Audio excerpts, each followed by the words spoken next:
Once again, you are welcome to my YouTube channel, Queen Rami Talks. Guys, thank you so much for all the love that we are receiving on this channel. We are growing every week. You guys are appreciated. And to our new subscribers, our new VIPs, you guys are more than welcome. You are much appreciated. So please, guys, continue to subscribe. If you and your partner are watching this channel together, both of you must be subscribed to this channel. You know, as you saw in the title today, it's story time.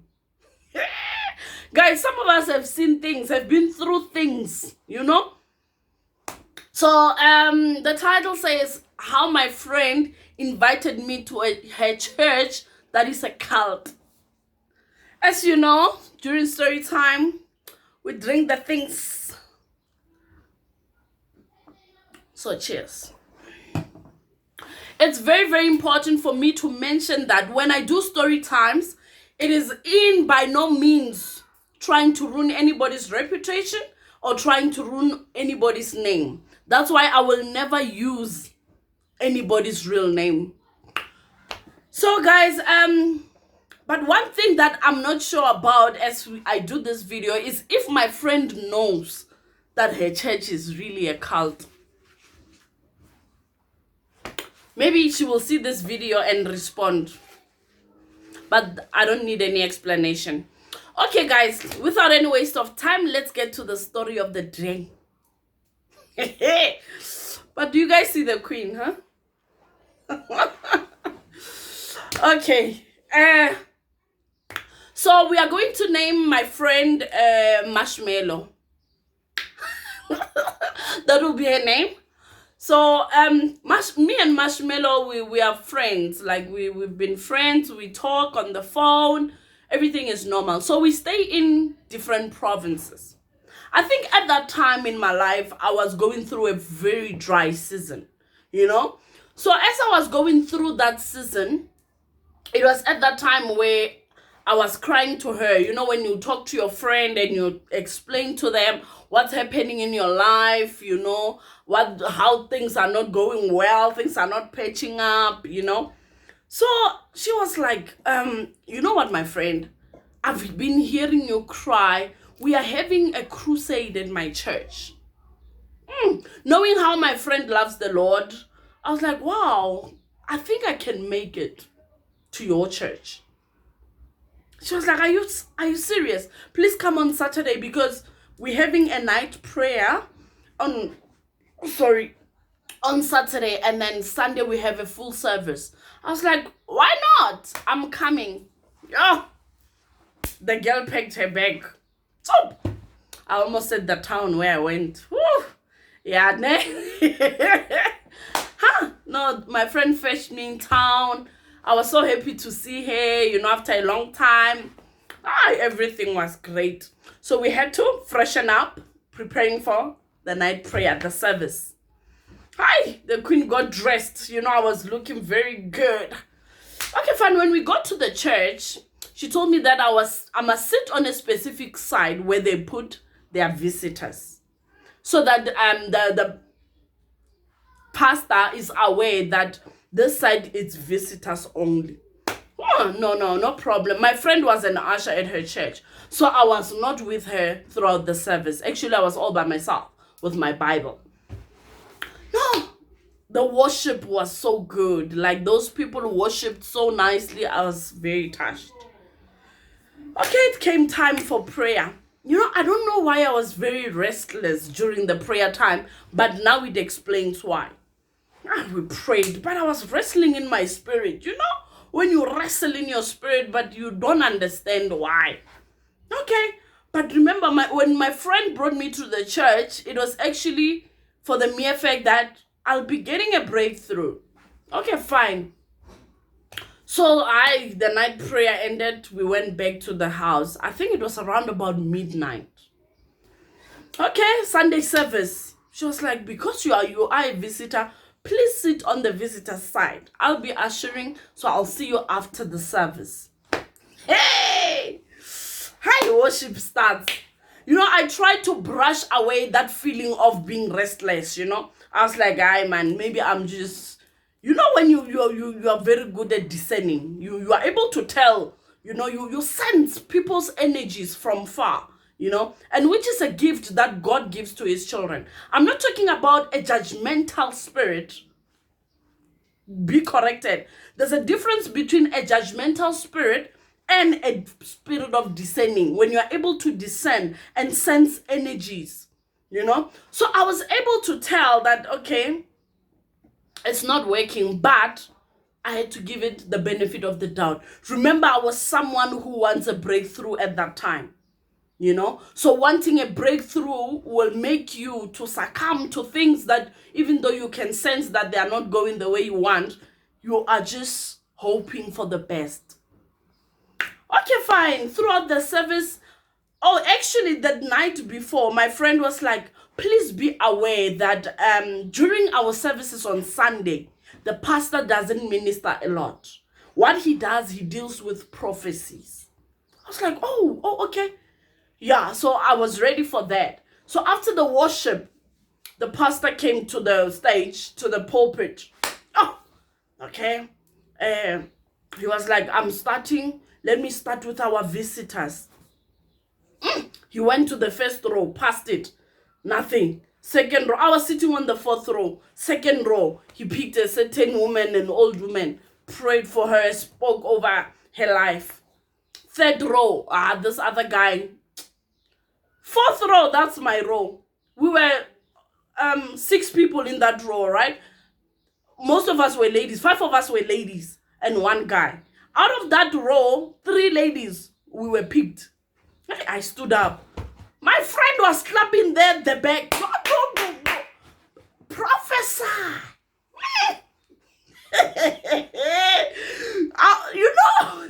Since, remember, I had to brush that feeling of being uncertain. Now I'm in that realm of saying, God has remembered me.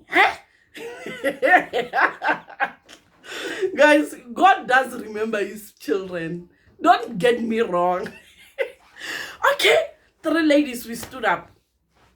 For me, he began to say, you are born for greatness. And I'm like, yeah, that's something I'm aware of. But even though greatness is not yet in my life, but I know, I can sense it. So I received it. I receive. And then he was like, you know what?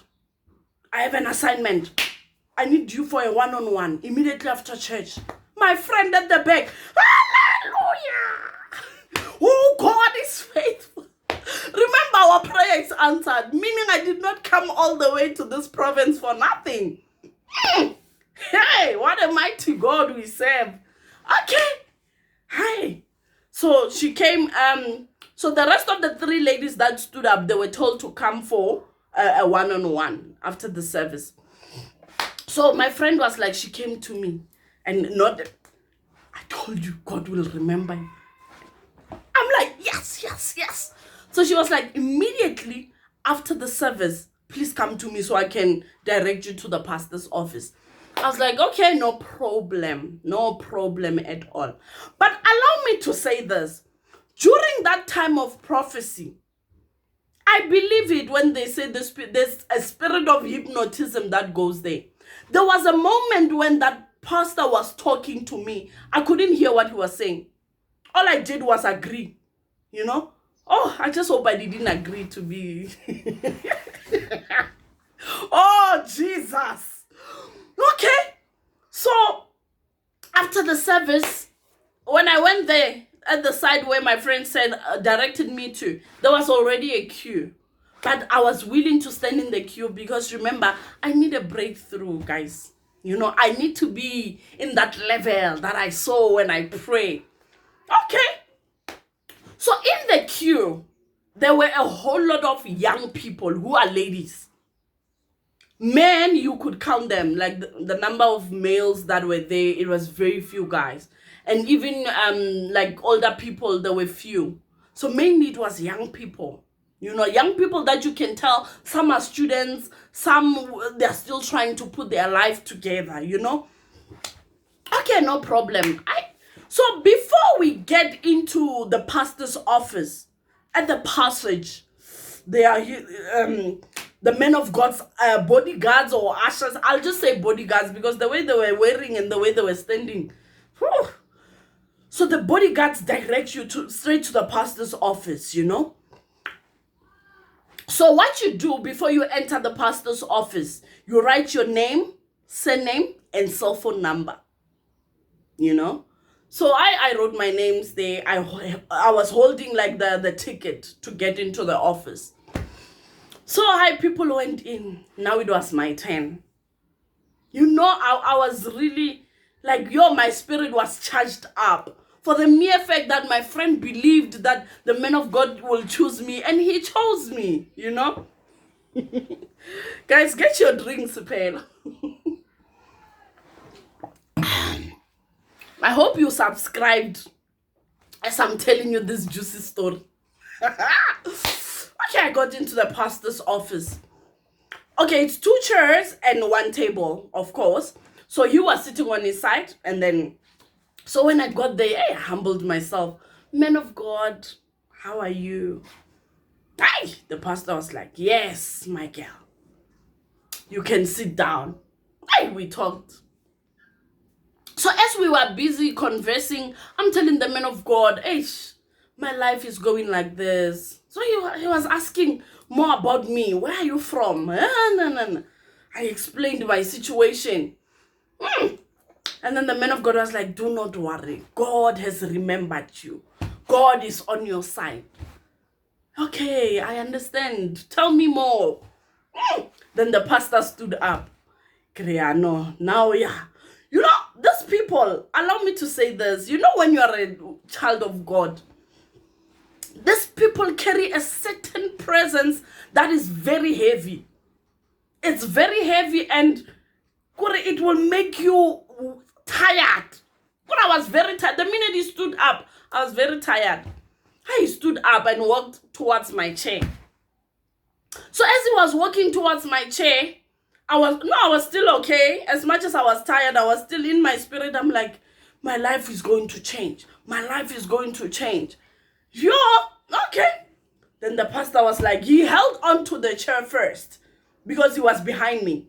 He was holding the chair and he was like, your time has come. Your moment has come. You know? Okay, my moment has come. Wow. This is amazing. Let me tell you, the pastor says to me, my girl, stand up. But as you are standing, do not turn around. Do not look at me. Stand and look that same direction as if you are sitting. Okay. I stood. He moved my chair. Yeah. So he started holding my shoulder. Do not worry. I'm telling you, a free massage. He began to massage me. Now I'm beginning to feel that this is turning into something that I did not sign up for. I'm busy interceding in my spirit. Now I'm getting scared. You know, I'm getting worried about what's happening because now this is not normal. Okay. Now he comes closer to me. Like his chest was on my back. I'm really scared. He was like, do not be scared. I told you your moment has come. He came so close that I could feel everything now. You're knowing me. I jumped. Hey, I surrendered and I jumped. I went towards the door. He was like, do not worry. I will call you and everything that you need. Remember, I already left that ticket there on the table. And if I go back, I'm telling you, I was not going to make it. He goes like, I will help you. Your life will change for the better. As I stepped out of that office with a broken heart, disappointed at what has transpired, there was a young girl behind waiting to go in. That young girl was even wearing a short skirt. My heart bled. And then the Lord was like, imagine if he could do that to you. How many young people has he done this to? You know, my spirit, I was grieving the whole time when I left that place. I just got to my friend's place and I asked her, can I please leave? I have to travel. You know, along the way, my spirit was so down. And I asked myself, if I could survive and come out of that office not being harmed, how many do survive? Because I'm telling you, the way he was speaking, this man is even ready to finance any young woman who is desperate for either a job or a better life. So my heart was bleeding for all those young people that were there. It's very painful. And that's when the Lord said, win souls. Tell people the truth. Because these people who are not telling people the true gospel, they are dominating now, because as the true children of God, we are focusing on them. So the reason why I'm ending this video like this is for each and every Christian to focus on winning souls. That's our main purpose on this earth. To win souls. He who wins souls is wise. We all want things. We all want everything. But the main thing that we should ask for is wisdom. I'm still asking myself even today, how many young people is that pastor sleeping with? How many young people is that man promising money and giving them? I'm sure he's already giving some money, because there are people who are in serious, desperate moments in their lives. As we are looking at 2020, there are people who lost their jobs. There are people who lost their loved ones. So they will be finding themselves in desperate situations.